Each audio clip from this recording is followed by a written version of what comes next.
اور اس سے بڑے مجرم آج کل کے وہ وائزین ہیں جو آپ کو یہ کہانیاں کراتے ہیں کہ آپ دین پہ چلیں تو انشاءاللہ سارے مسئلے حل ہو جائیں گے۔ سر یہ قرآن کی کس آیت میں لکھا ہوا ہے دین پہ چلنے سے آپ کے سارے مسئلے حل ہو جائیں گے؟ تو صحابہ کرام کے تو مسئلے کوئی نہیں حل ہوئے، ان کو تو جنگوں کی تکلیفوں سے گزرنا پڑا۔ ابو عبیدہ ابن جرح جنہوں نے یرموک کے اندر رومن امپائر کو گرایا ہے، وہ تو طاعون کے مرض میں پھوڑوں پورے جسم میں پھوڑے نکلے اور اسی حالت میں دنیا سے وہ گئے ہیں۔ ان کی تو تکلیفیں کوئی نہیں، ان کو دعائیں نہیں آتی تھیں، ان کو وظیفے نہیں آتے تھے۔ اللہ کے محبوب صلی اللہ علیہ وآلہ وسلم کو اپنی 3 جوان بیٹیاں اپنی زندگی میں دفنانی پڑی، چوتھی کے بارے میں بتا دیا گیا یہ بھی آپ کی وفات کے 6 مہینے کے بعد فوت ہو جائے گی۔ 4 بیٹے بچپن میں فوت ہو گئے، 2 بیٹیوں کو ایک ہی دن طلاق ہو گئی، تو اللہ کے نبی کی مشکلات کیا دنیاوی آسان ہو گئی تھی؟ صحابہ کرام کی دنیا میں کیا تکلیف آسان ہو گئی تھی؟ تکلیف جھیلنا آسان ہوگا، تکلیفیں کو نہیں ختم ہونی۔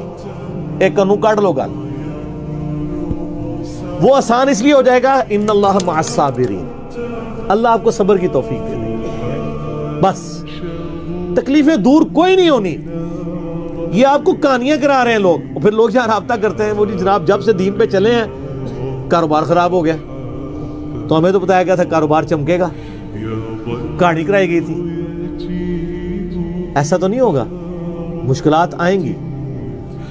جامعہ ترمذی میں ابو داؤد میں حدیث ہے کہ سب سے زیادہ تکلیفیں اللہ تعالیٰ کی طرف سے پیغمبروں پہ آتی ہیں، اس کے بعد ان پہ آتی ہیں جو ان کے بعد سب سے بڑھ کے اللہ کو محبوب ہوتے ہیں، اور اس کے بعد ان پہ آتی ہیں جو ان کے بعد سب سے بڑھ کر اللہ کو محبوب ہوتے ہیں۔